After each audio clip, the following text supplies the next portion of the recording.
பிரியமானவர்களே, இயேசு கிறிஸ்துவின் நாமத்தில் உங்களுக்கு என் அன்பின் வாழ்த்துக்கள். இன்றைக்கு நாம் ஜெபிக்கும் போது உங்களுக்கு ஒரு அற்புதம் கட்டாயமாய் நடக்கும்.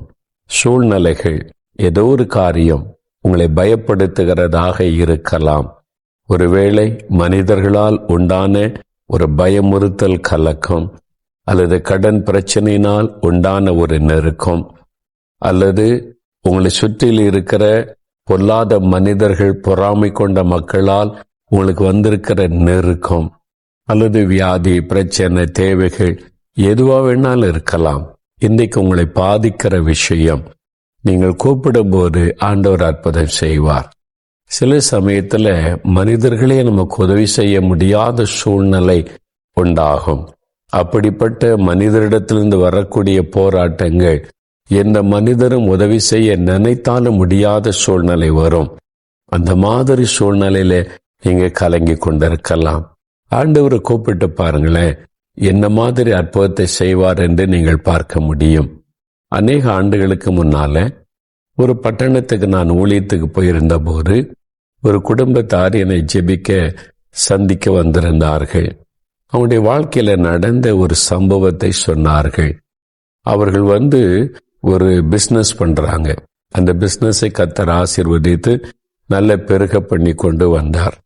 அவங்க பிசினஸ் பண்ணி நல்ல வசதியா நல்ல செல்வந்தர்களா இருக்கிறதுனால அந்த பட்டணத்தில் இருந்த பயங்கரமான ஒரு ரவுடி, துன்மார்க்கன், இந்த மாதிரி செல்வந்தர்களை மிரட்டி பணம் பறித்து துன்மார்க்கமாய் வாழ்வதுதான் அவனுடைய பழக்கம். ஒரு கேங்ஸ்டர்ஸ், அதுக்கு தலைவனாக இருந்தான்.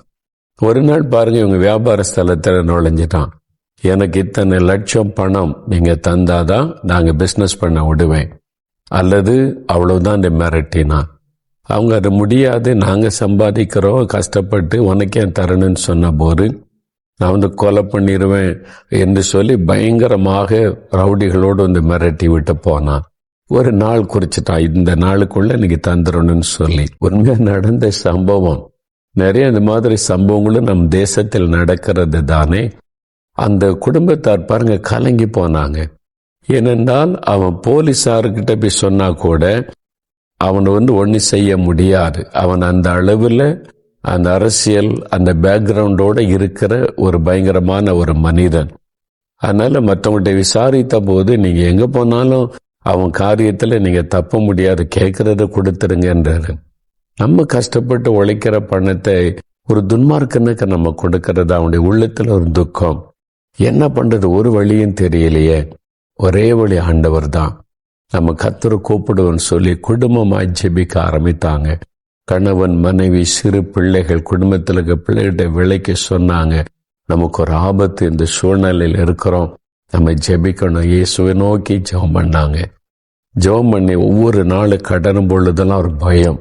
அவன் குறித்து ஒரு தேதி குறிச்சுட்டான், அந்த நாள்ல நான் வருவேன், பணம் ரெடியா இருக்கணும்னு சொல்லி. அந்த நாள் காலை விடிந்தது, ஒரு செய்தி வந்தது. அதுக்கு முந்தின நாள் இரவுல அவன் கொலை செய்யப்பட்டு விட்டான். அவனை விரோதித்த யாரோ அவனை கொலை செய்து விட்டாங்க. உலகத்திலே அவன் இல்லை. ஒரு நாளை குறித்த அந்த ஒரு தேவ பிள்ளைகளை மிரட்டி பணம் கொடுக்கணும், கொலை செய்திருவேன்னு சொன்னான். அவனுடைய வார்த்தையின்படியே கர்த்தர் அவனை நியாயம் தீர்த்து விட்டார். அவன் இல்லை இப்போ உலகத்துல. எனக்கு அன்பானவர்களே, நீங்க இன்றைக்கு பலவிதமான நெருக்கத்தினால, சூழ்நிலையினால, பொல்லாத மனிதர்கள் நிமித்தம், பொறாமை கொண்ட மக்கள் நிமித்தம் கலங்கி இருக்கலாம். கர்த்தரை நோக்கி கூப்பிடுங்க, அவர் இருக்கிறார் உங்களுக்கு. எத்தனை பேர் எதிர்த்து நின்றாலும், உங்களுக்கு விரோதமாக யுத்தம் பண்ணினாலும், உங்களுக்காக யுத்தம் பண்ண ஒரு கர்த்தர் இருக்கிறார். அவர் யுத்தம் பண்ணும்போது உங்களுக்கு தான் ஜெயம். உங்களை வெட்கப்பட விட மாட்டார். அவர் நமக்கு அரணாக பாதுகாப்பாக இருக்கிற தேவன் என்று வேதத்தில் சொல்லப்பட்டு இருக்கிறாரு. ஆனா நம்ம ஜெபிக்கணும். சின்ன பிள்ளைகளை கூட ஜெபத்துல நம்ம பழக்கணும். பாருங்களேன், 8ஆம் சங்கீதம் 2ஆம் வசனத்துல, பகைஞனையும் பழிகாரனையும் அடக்கி போட தேவரீர் உம்முடைய சத்துருக்களை நிமித்தம் குழந்தைகள் பாலகர் வாயினால் பலன் உண்டு பண்ணினீர். சின்ன குழந்தைகளுடைய ஜெபத்துல கூட ஒரு பெரிய பலன், வல்லமை இருக்கிறாரு. ஆண்டவர் அந்த ஜெபத்தை கேட்டு பெரிய காரியம் செய்வார். ஒரு சமயம் சென்னையில எனக்கு தெரிந்த ஒரு குடும்பத்தை பார்க்க போயிருந்தேன். அப்போ ரொம்ப துக்கத்தோடு காணப்பட்டாங்க. என்ன காரியம் அண்ணன்னு சொல்லி விசாரித்தேன். கம்பெனியில திடீர்னு ஸ்ட்ரைக்கு, சில மாதங்கள் கடந்து விட்டது. அதனால சில மாதமா சம்பளம் இல்லை, குடும்பத்தை நடத்த ரொம்ப கஷ்டமான சூழ்நிலை.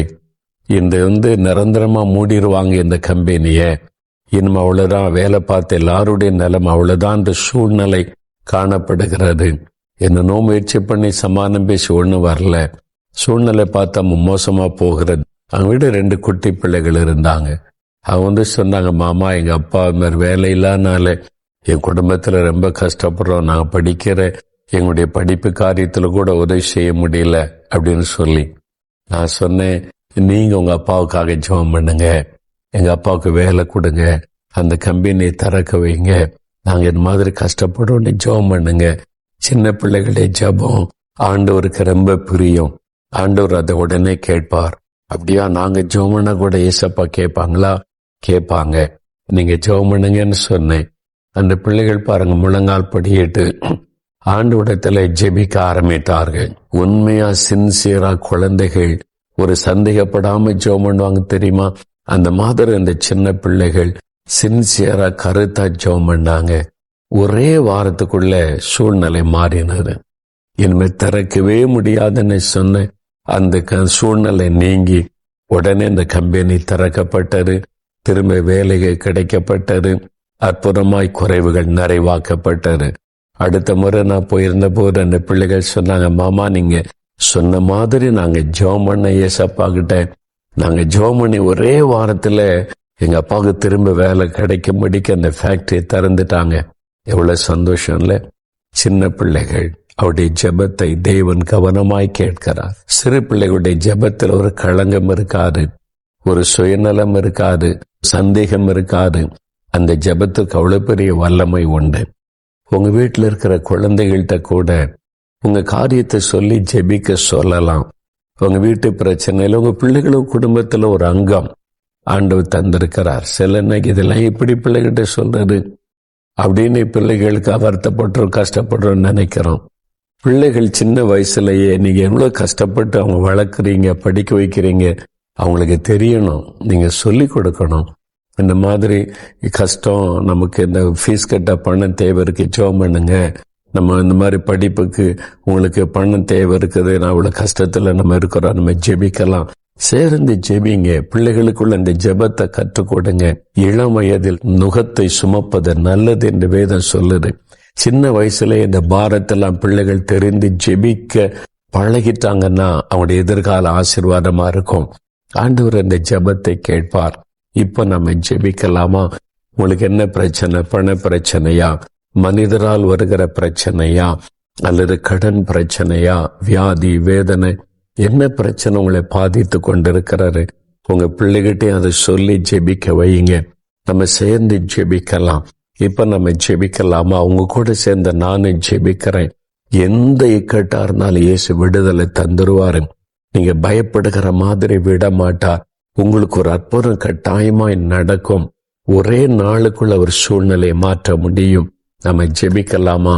கலங்காம பயப்படாம விசுவாசத்தோட என் கூட சேர்ந்து ஜெபிங்க. கண்களை மூடுங்க.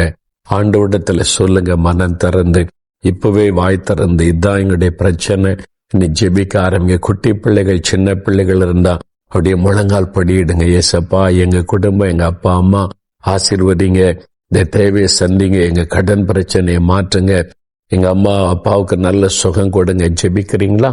ஆண்டவர் அற்புதம் செய்வார். தகப்பனே, நீர் எங்களுடைய ஜெபத்தை கேட்கிறவர், எங்களுக்கு பதில் தருகிறவர், எங்களுக்கு அற்புதம் செய்கிறவர், எங்களுக்கு அரணும் கோட்டையும் பாதுகாப்புமாய் இருக்கிற தேவன். இதோ இந்த பிள்ளைகள் கண்ணீரோட உடைந்த உள்ளத்தோட ஜெபிக்கிறத நீங்க பாக்குறீங்களப்பா.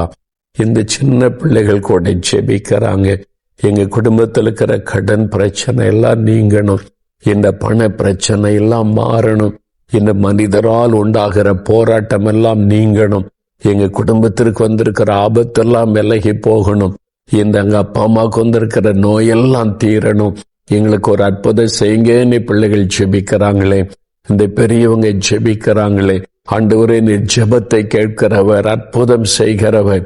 இன்றைக்கு ஒரு அற்புதம் இந்த குடும்பத்துல நடக்கணும் அப்பா. இந்த பிரச்சனையில மாற்றம் வரணும் ஆண்டவரே. கடன் பிரச்சனை நீங்கணும், இக்கட்டிலிருந்து விடுதலை உண்டாகணும், இந்த நெருக்கத்திலிருந்து விடுதலை கொடுக்கணும். அவங்களுடைய வேதனைகள் நீங்கி அவங்க ஆரோக்கியம் அடைந்து சந்தோஷத்தோடு துடிக்கணும். ஆண்டவரே, இந்த பிள்ளைகளுடைய ஜெபத்தை கேட்டு அப்பா அம்மா தாத்தா பாட்டி யாருடைய காரியமா இருந்தாலும் அவருடைய நோய்களை மாற்றுங்க. ஒரு அற்புதமான சுகத்தை கொடுங்க, விடுதலை கொடுங்கப்பா. இந்த பிள்ளைகளுடைய ஜெபத்துக்கு பதில் கொடுத்து ஆசீர்வதிங்க. பிள்ளைகளுடைய படிப்பில் ஆசீர்வதிங்க. எக்ஸாமில் பெரிய வெற்றி கொடுங்க. நிறைய மார்க் எடுத்து வெற்றி பெற உதவி செய்யுங்க. இயேசு கிறிஸ்துவின் நாமத்தில் அற்புதம் நடக்கட்டும் என்று ஜெபிக்கிறேன். இந்த பிள்ளைகளோடு இணைந்து நானும் ஜெபிக்கிறேன் அப்பா. என்னை நோக்கி கூப்பிடு, நான் விடுவிப்பேன் என்ற வார்த்தையின்படி இன்றைக்கு ஒரு விடுதலை மாற்றம் வரட்டும். இயேசு கிறிஸ்துவின் நாமத்தில் ஜெபிக்கிறோம் பிதாவே. ஆமேன், ஆமேன்.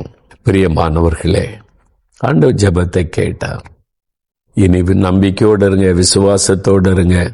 எல்லா சூழ்நிலையும் மாறிடும் பாருங்க. உங்களுக்கு ஒரு அற்புதம் நடப்பதை நீங்க காண்பீங்க. இப்படிலாம் கூட நடக்குமா? அதுதான் அற்புதம். இயேசு செய்வார், உங்களுக்கு செய்வார். சந்தோஷமா இருங்க, தைரியமா இருங்க. எந்த சூழ்நிலை கண்டு பயப்படாதங்க. அவர் உங்களுக்கு செய்த நன்மையை நீங்க சொல்லி ஆண்டவரை மகிமைப்படுத்துங்க. கர்த்தருடைய கரம் உங்களோடு நடத்துவதாக. ஆமேன்.